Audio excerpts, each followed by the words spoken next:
Como ven, acá está, esta vista es muy parecida a la fotografía que les mostré en la presentación. Esto que está acá es el punterito láser, este es el objetivo de microscopio, este es el separador de haz, ¿sí? Este es uno de los espejos, este es el otro, y ven que cada uno de los espejos está montado, a ver si logro enfocarlo con la otra cámara.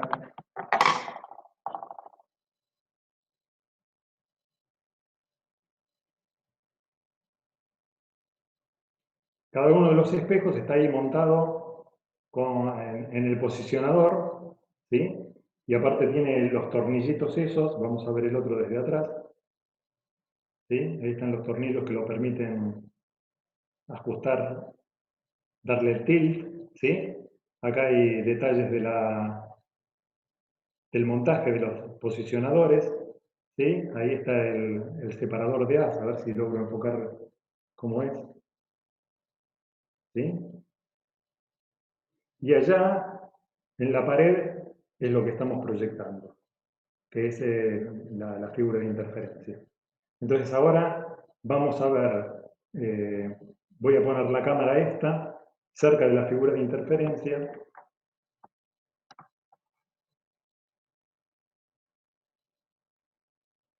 y voy a ver cómo me las arreglo ahora, porque así con luz no se ve y sin luz es demasiado contraste, pero bueno, vamos a probar. Entonces fíjense que ahí hay una sombra del cubo divisor de haz que prácticamente no tiene franjas, ¿sí? No tiene franjas de interferencia. Bueno, ¿por qué? Porque están ajustados el interferómetro de manera que ningún espejo forma ángulo con el otro, o sea, están exactamente a 90 grados, ¿sí? Y las distancias de los dos caminos son exactamente iguales. Entonces, eso equivale a tener una fuente arriba de la otra. Entonces, se ve con una iluminación constante. El montaje este del interferómetro es lo que usualmente se conoce como franja cero, porque no aparece ninguna franja de interferencia, y es cuando el interferómetro es más sensible. En realidad, cuando uno realiza una medición, en general se trabaja cerca de franja cero y no que aparezcan un montón de anillos ahí, porque ahí pierde sensibilidad. Entonces, lo que vamos a hacer es, voy a inclinar uno de los espejos a ver si vemos, voy a hacer lo equivalente a poner una fuente virtual arriba de la otra, de manera de que aparezcan franjas de interferencia.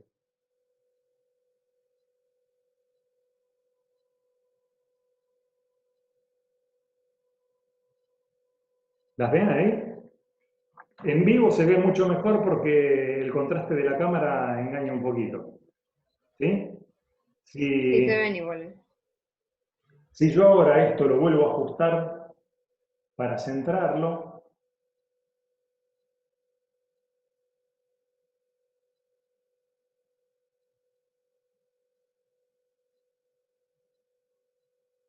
y ahora toco el otro tornillo, en vez de tener franjas horizontales, voy a tener franjas verticales. O sea, una sería una fuente arriba de la otra y en este caso una al lado de la otra, ¿no? Entonces, ahí aparecen las franjas verticales. ¿Sí? Y por ejemplo, si yo ahora de nuevo lo vuelvo a centrar, y lo que hago es desplazar con los tornillos que estaban en los posicionadores lineales que están sobre la mesa, cambiar la longitud de camino entre uno y otro, fíjense cómo aparecen franjas, estoy solo tocándolo, ¿eh?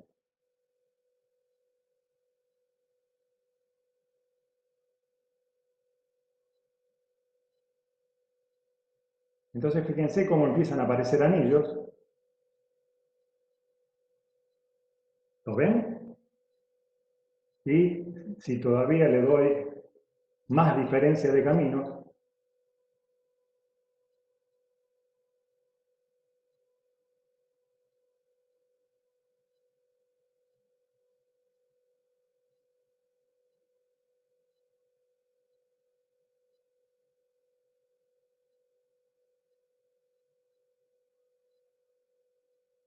ahí se ven anillos, pero el problema ahora acá es que justamente la diferencia de caminos es tan Ahí se grande ve.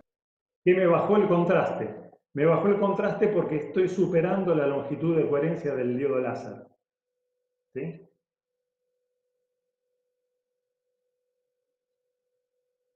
Vamos a ver si encontramos otra posición donde el contraste no sea muy bajo y la cantidad de anillos sea interesante. Pero no, ya baja muchísimo.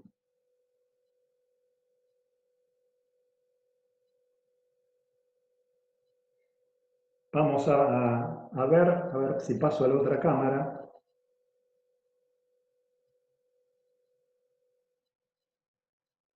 Vamos a ver si logramos ver acá la marcha de los rayos. ¿Ven? Acá está viniendo del divisor de haz, del expansor al divisor de haz. Ven que parte de la luz es desviada a este espejo y la otra parte pasa. Lo que se ve acá también, ¿no? A ver. ¿Sí? Y entonces después se recombinan para salir del separador de haz, donde ahí ya se ven también los anillos. ¿Sí? Entonces, vamos a ver si ajustamos esto de nuevo a franja cero y vemos algo interesante. A ver.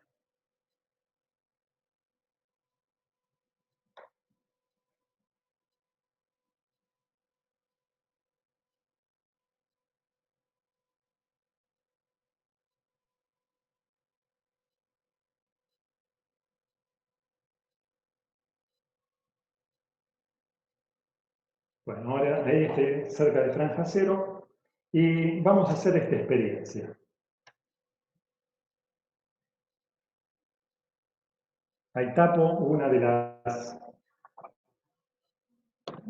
los brazos del interferómetro.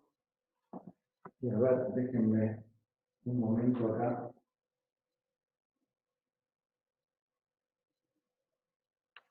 Que voy a hacer la siguiente experiencia.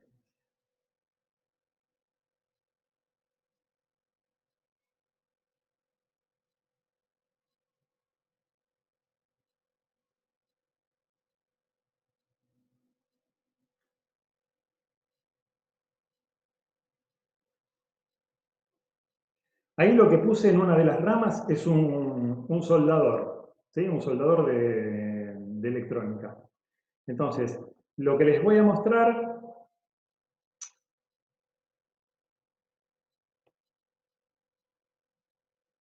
es lo que se ve ahí sobre la pared. Ve que está el cubo divisor de haz y aparece una sombra, donde esa sombra es la punta del soldador. ¿Sí? Ahora, el soldador va a calentar el aire. ¿Sí? Al calentar el aire, lo que va a producir es un cambio de índice de refracción, y entonces ese cambio de índice de refracción produce un cambio de camino óptico, un desfasaje que el interferómetro va a detectar. Ahora no están viendo nada, ven justamente nada más que la sombra, porque uno de los espejos está tapado, una de las ramas está tapada. Cuando la destapo, a ver, no sé si habrá ya calentado algo, ¿no? Vamos a probar. Fíjense cómo aparecen, cómo se ven como líneas de calor, que son los desfasajes que aparecen justamente por el cambio de índice. Acá se ve muy bien. Ahí no sé. Se ve bastante bien, ¿eh?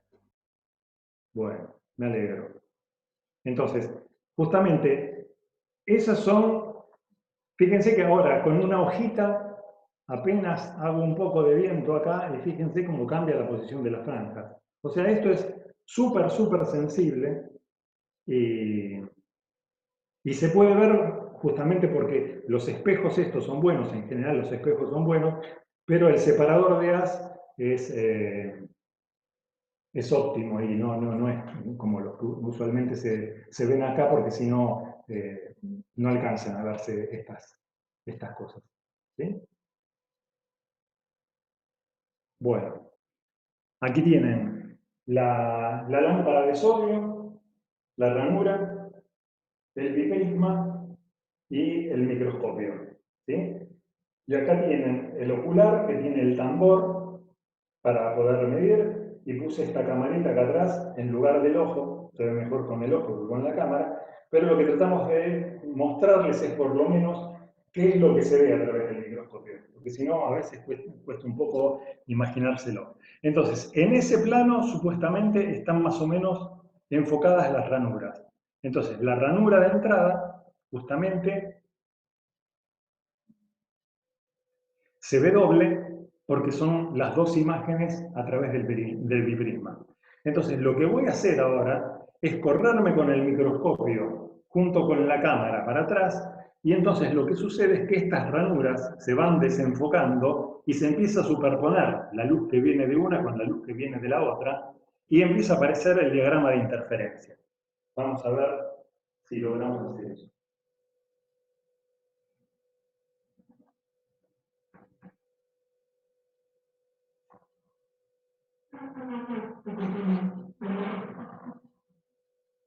Fíjense como ahí en el centro ya aparece un diagrama de interferencia.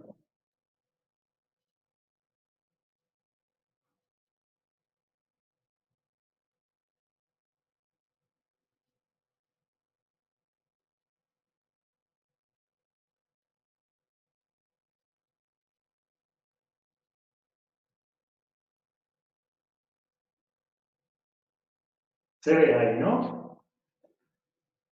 Sí, perfecto. Sí, sí. Bueno, entonces ahora me voy a ir desplazando para atrás y van a ver que la interfranja, o sea, ese diagrama de interferencia cada vez se va a ver más grande.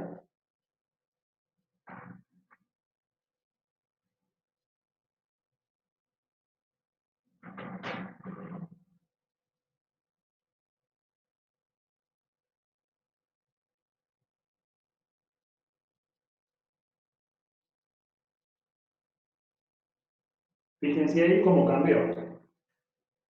Aumentó muchísimo. Sí, aumentó bastante.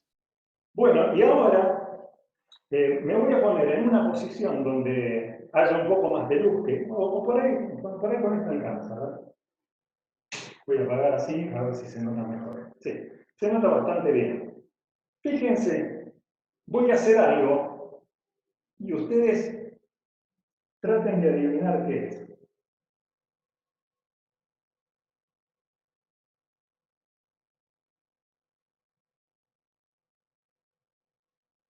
¿Qué pasó ahí? Está bajando el contraste, ¿no? Bueno, ese contraste está bajando porque justamente yo estoy agrandando la ranura. ¿Sí? Entonces empiezo a tener problemas de coherencia espacial. Fíjense que ahí prácticamente me desaparecieron. ¿Sí? Que uno puede decir, bueno, pongo la ranura lo suficientemente angosta. El problema es que cuando uno lo pone lo suficientemente angosta, empieza a tener poca luz. Y otra cosa que hay que tener mucho cuidado es que la ranura esta, por suerte, está montada sobre un montaje que permite inclinar el eje de la ranura, ¿sí?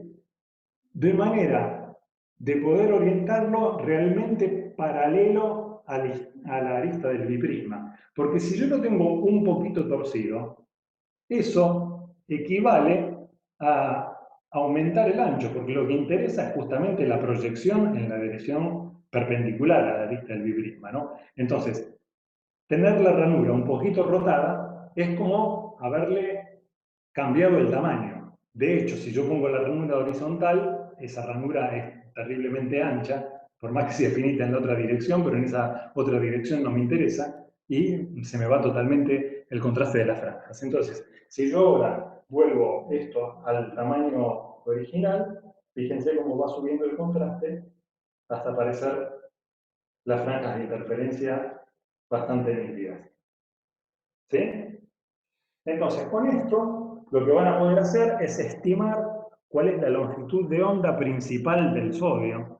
Digo principal porque el sodio se ve amarillo porque tiene un doblete amarillo que es mucho más intenso que el resto de las longitudes de onda en las que emite, y entonces van a sacar una longitud de onda promedio, que este método no es un método espectroscópico, o sea, no es algo bueno para medir una longitud de onda, ¿sí? Es solo un interferómetro que permite hacer algunos estudios, pero para estudiar realmente cuáles son las longitudes de onda en la que emite el sodio, uno tiene que usar una red de difracción o algo por el estilo, ¿sí? Pero fíjense cómo algo que parece totalmente teórico, como coherencia espacial o coherencia temporal, en los dos interferómetros que estamos montando acá, se ve realmente ese efecto. Entonces, cuando uno está en el laboratorio, se encuentra con cosas que no son planteos abstractos, sino que hay toda una serie de conceptos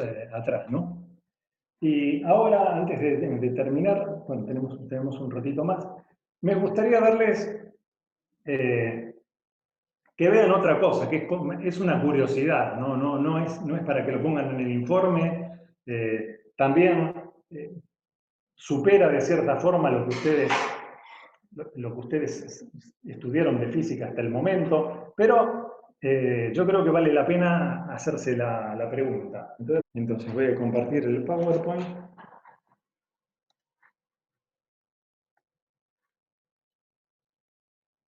Bueno, esto está. Y entonces, a ver, como ustedes saben,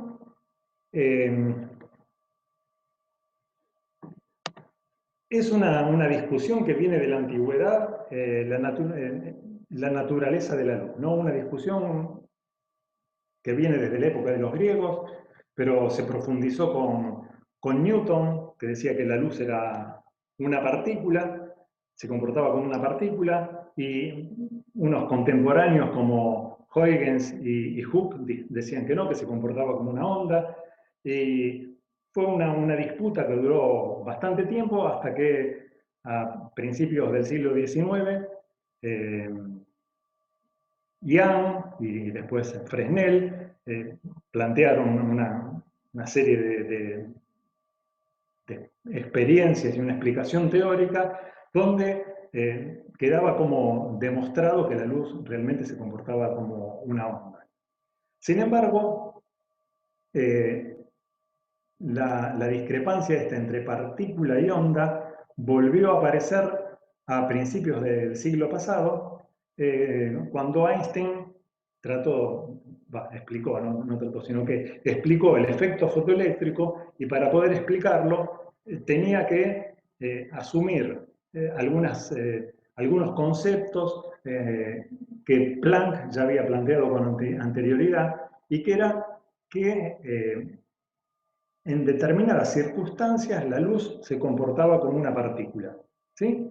Entonces, a partir de ahí, se creó el concepto de la dualidad partícula-onda, y hubo un montón de experiencias que al principio eran experimentos pensados, o sea, bueno, tenemos la experiencia de Young, tenemos dos ranuras, y vamos iluminando, bajando tanto la intensidad de la fuente, de manera de que por las dos ranuras o por el interferómetro pase de a un fotón. O sea, ustedes saben que el fotón es la menor cantidad de luz que sigue teniendo características, las características del campo electromagnético, como polarización, frecuencia, etc. Y el fotón, cuando interactúa con la materia, se comporta como una partícula. Es decir, si uno tiene un detector, donde llega el fotón se produce un punto luminoso. Entonces, la cuestión es, yo tengo una fuente que emite fotones de A1, ¿sí? Y hago la experiencia de Young. ¿Qué es lo que vamos a obtener? Entonces, fíjense que cuando empezamos la experiencia, van llegando fotones y van tomando una distribución que parece totalmente al azar. Ahora, cada puntito de estos es un punto sobre el detector y representa la llegada de un fotón. Ahora, cuando nosotros vamos aumentando la estadística. O sea, hacemos pasar más fotones, pero lo importante es que pasa siempre de a un fotón por vez. O sea, la fuente es lo suficientemente débil como para emitir un fotón por vez. Y eso se detecta en el detector. Justamente fueron experiencias que empezaron como experimentos pensados y recién se pudieron llevar a cabo a principios de los 70, donde hubo detectores capaces de detectar fotones individuales. ¿Sí? Entonces, cuando uno va aumentando la cuenta de fotones, poco a poco va emergiendo la figura de interferencia. Quiere decir que la distribución de probabilidad de encontrar el fotón en algún lugar sigue la figura de interferencia. O sea, empiezan con fotones que parecen totalmente al azar, pero cuando uno hace un estudio probabilístico haciendo llegar un montón de fotones por vez, aparece el diagrama de interferencia. ¿Sí? Entonces, no tiene mucho sentido preguntarse, bueno, pero ¿por dónde pasó el fotón? Si intentamos medir por dónde pasó el fotón, desaparece el diagrama de interferencia. O sea, el fotón, así como otras partículas subatómicas, presentan una naturaleza dual de corpúsculo y de onda. ¿Sí? Ahora, tienen una manifestación o la otra, no se pueden medir las dos al mismo tiempo. Entonces, si yo quiero medir por dónde pasó el fotón, lo estoy tratando como partícula, entonces nunca voy a tener el diagrama de interferencia. Mientras que si registro todo el diagrama de interferencia, no puedo saber por cuál de las ranuras pasó. Ahora, lo interesante es esto, como la experiencia esta la estamos haciendo, alimentando el sistema con un fotón de uno por vez, uno podría preguntarse, bueno, pero para hacer este diagrama de interferencia, si el fotón pasa por una ranura, ¿cómo sabe que la otra está abierta? Bueno, esa es una pregunta que no tiene sentido hacérsela. Uno no sabe dónde está el fotón en el medio de la experiencia. Sabe que salió de la fuente y después cuando lo detecta, tiene una cierta probabilidad de encontrarlo con esta distribución. Entonces, claro, uno puede decirse, bueno, está bien, si yo pongo acá un detector atrás de una de las ranuras, detecto el por qué ranura pasó, pero el fotón no pasa, y entonces nunca voy a tener diagrama de interferencia. No, porque hay otras experiencias que son más sutiles, como por ejemplo la que les voy a mostrar ahora, que también se puede hacer con una experiencia de Young, pero que es la siguiente. Tenemos un cristal no lineal, hay unos cristales no lineales, que cuando uno los bombea, o sea, cuando uno los ilumina con un láser de determinada frecuencia, tienen la propiedad de que con muy baja probabilidad emiten dos fotones gemelos. Quiere decir que llega un fotón de 405 nanómetros, por ejemplo, ¿sí?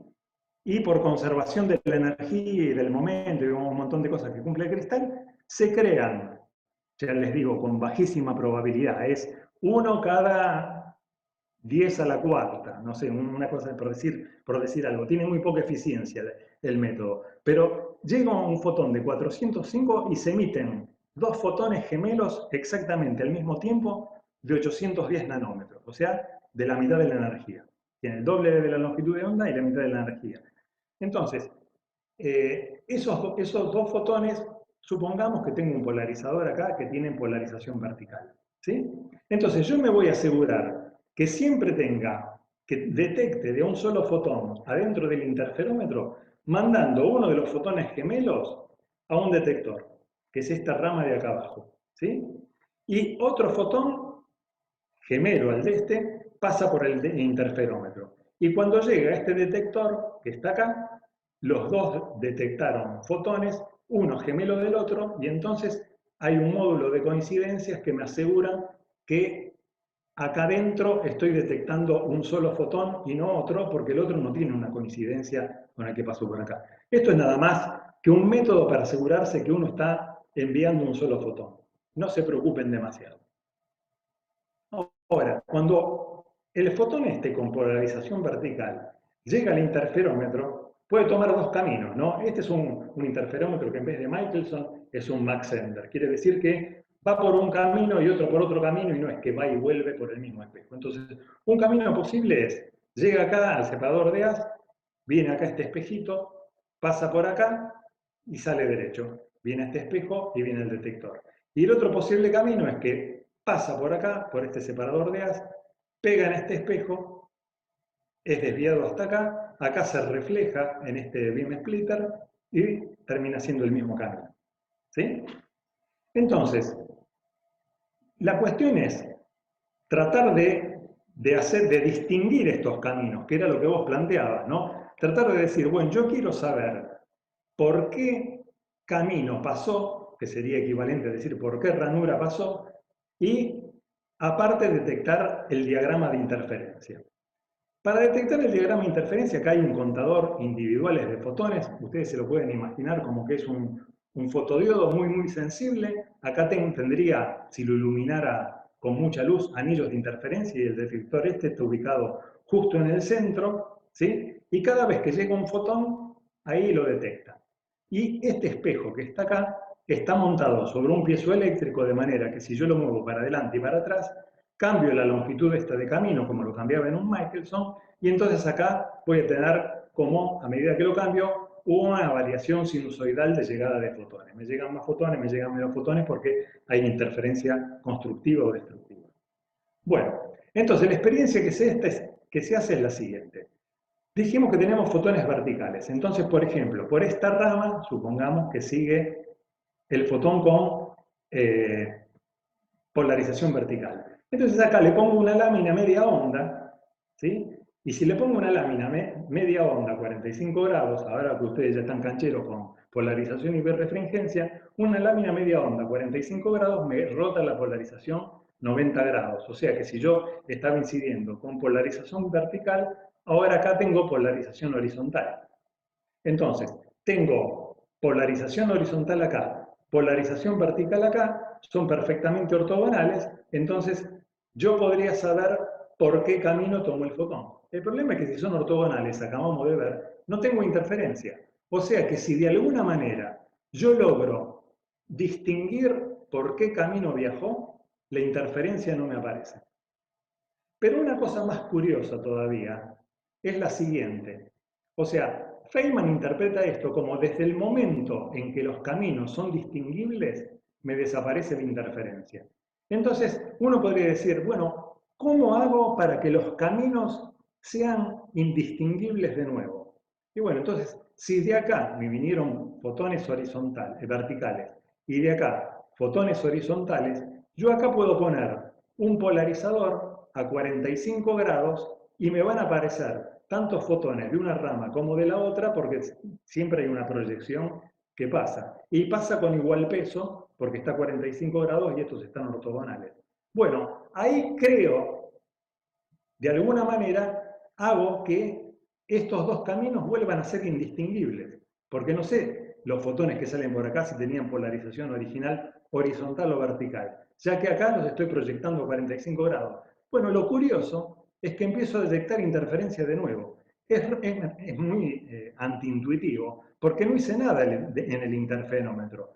En principio del interferómetro salían fotones que no interferían. Pongo un polarizador para que se hagan los caminos indistinguibles y empieza a haber interferencia. ¿Por qué? Porque son los caminos indistinguibles. Y de nuevo, acá, me estoy asegurando que pasa de a un fotón por vez. Y uno podría decir, bueno, ¿será que el fotón se divide y viene parte por acá y parte por acá y por eso interfiere? No, no pasa eso. Si uno pone un detector acá y un detector acá, siempre el fotón va por un solo camino, no va por los dos. Nunca se reparte. Sin embargo, de alguna manera es como que el sistema, al tener la probabilidad que vaya por uno y por el otro, se crea el diagrama de interferencia. Es muy loco, es cuántica esto, pero creo que vale la pena para que lo conozcan nada más y que es otra forma de ver interferencia, que nosotros veíamos todo por ahora interferencia con luz clásica, bueno, con otro tipo de iluminación.